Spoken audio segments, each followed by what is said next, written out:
l'invité du jour.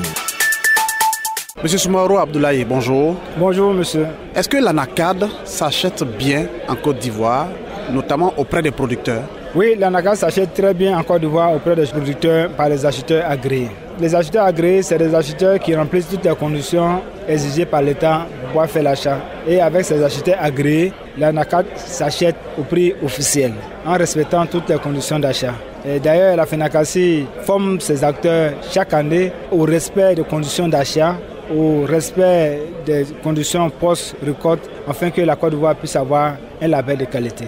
Vous dites que l'anacade est bien achetée auprès des producteurs et pourtant, régulièrement, les producteurs donnent de la voix pour dire que le prix qui est annoncé à Abidjan, ce n'est pas ce qui est pratiqué. Défendez-vous, quelle est votre part de vérité? Oui, comme dans toute coopération, il peut y avoir des brebis galeuses. Et je peux vous dire que les acheteurs de la FENACACI respectent chaque fois le prix affiché par le gouvernement.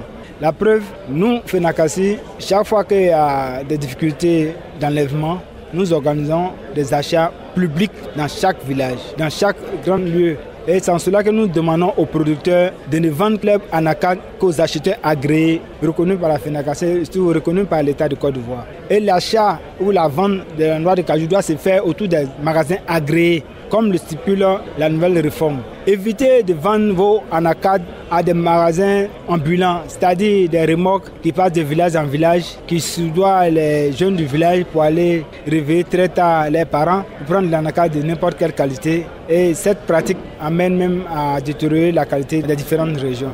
Parce que vous venez voir quelqu'un la nuit pour acheter son anacade. Sans contrôle, l'anacade tout venant est embarqué dans les camions.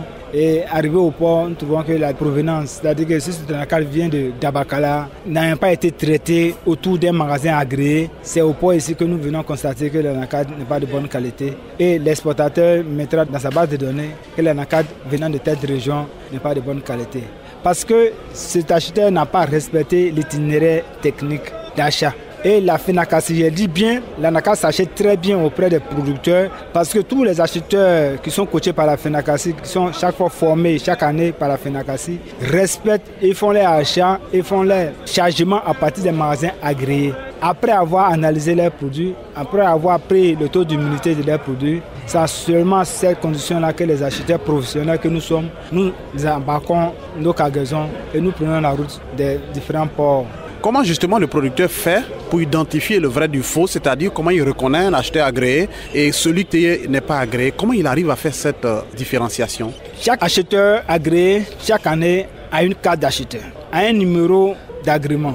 Et chaque vente, chaque achat d'anacade doit se faire avec un carnet d'achat. Sur ce carnet d'achat, il doit être répertorié toutes les références de l'acheteur agréé en question, son contact. Et si cet acheteur n'a pas respecté le prix, parce que sur l'étiquette d'achat, le prix est mentionné, et quelle que soit la malice qui sera utilisée par n'importe quel acheteur, le producteur a le devoir d'aller se plaindre auprès du Conseil coton anacade.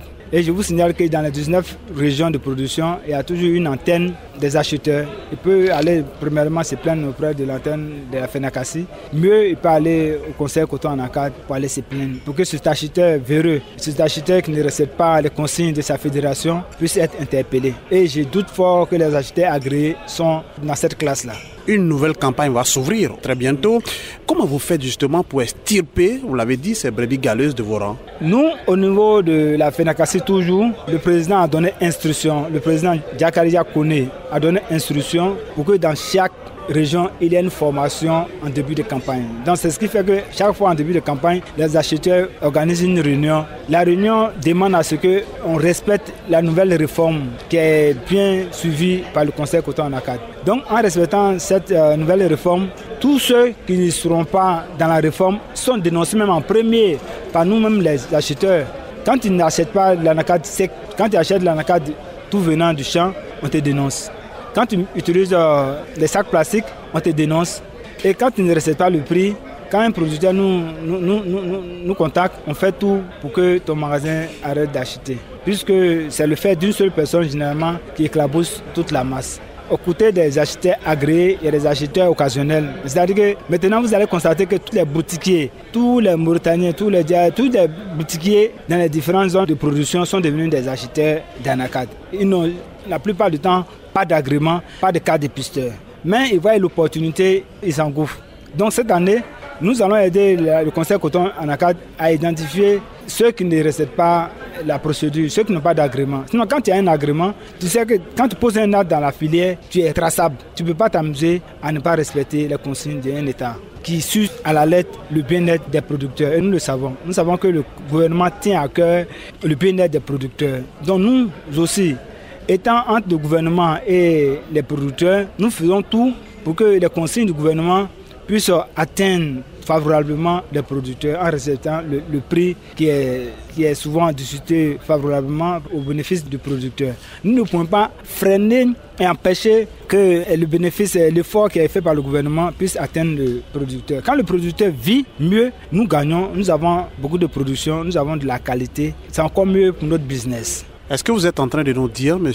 Soumaoro, que pour la prochaine campagne, les producteurs vont se plaindre moins? Pour les prochaines campagnes, nous pensons que les producteurs vont se plaindre moins, d'autant plus que l'OIA vient de voir le jour. Et à la tête de l'OIA, je vous explique, l'OIA, c'est l'organisation interprofessionnelle agricole de la filière Anacad. Le décret a été signé par le président récemment. Et à la tête de l'OIA se trouve un producteur qui se prend pas seulement en tant que producteur, mais qui se prend. L'OIA représente en fait tous les acteurs de la filière.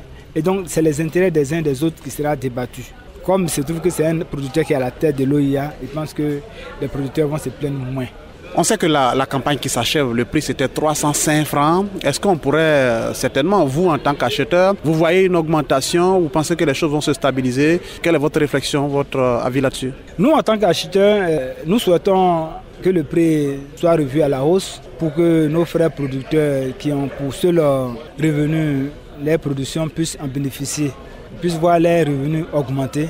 Comme nous avons notre OIA qui est maintenant en place, et je pense que le président de l'OIA est mieux placé pour donner le prix. Et notre souhait, nous en tant qu'acheteurs, nous souhaitons que les producteurs puissent avoir le meilleur prix, c'est-à-dire un prix au-delà du prix de l'année passée, 305 francs. Mais comme nous sommes dans un cadre assez professionnel, il faut donner un prix qui soit respectable. Et je pense qu'à temps opportun, le président de l'OIA ou au cours d'un conseil des ministres, le prix sera communiqué. Et nous ferons fort de respecter ce prix-là, avec tout ce que nous avons pris comme disposition.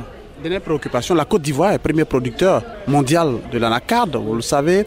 Qu'est-ce qu'on fait, vous en tant qu'acheteur, vos propositions pour que notre pays, producteurs, acheteurs, tous les acteurs de la chaîne puissent effectivement tirer profit de cette grosse production? Ce qui doit être fait en tant qu'acheteur, il s'agit de s'inscrire dans la grande vision du président de la République.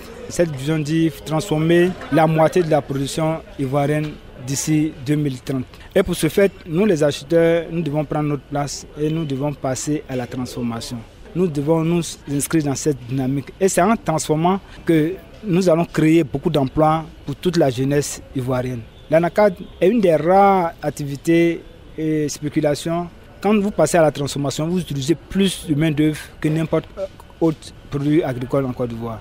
Donc l'anacad est très important. Et stratégiquement, il faut transformer. Si nous pouvons transformer 100% de l'anacad ici, il ne va plus avoir de chômage en Côte d'Ivoire. Parce que l'anacad utilise beaucoup la main-d'œuvre, utilise beaucoup de personnes. Et mieux, l'anacad utilise encore plus de femmes que d'hommes. Et nous savons, quand vous aidez une femme, vous avez aidé toute une famille. Nous connaissons la place, le sacrifice que les femmes font pour l'éducation de la famille. Quand une femme est employée et qu'elle a un salaire à la fin du mois, ça impacte directement la famille, ça impacte directement les enfants et ça va augmenter le niveau de vie en Côte d'Ivoire. Monsieur Soumaoro Abdoulaye, je vous remercie. Merci.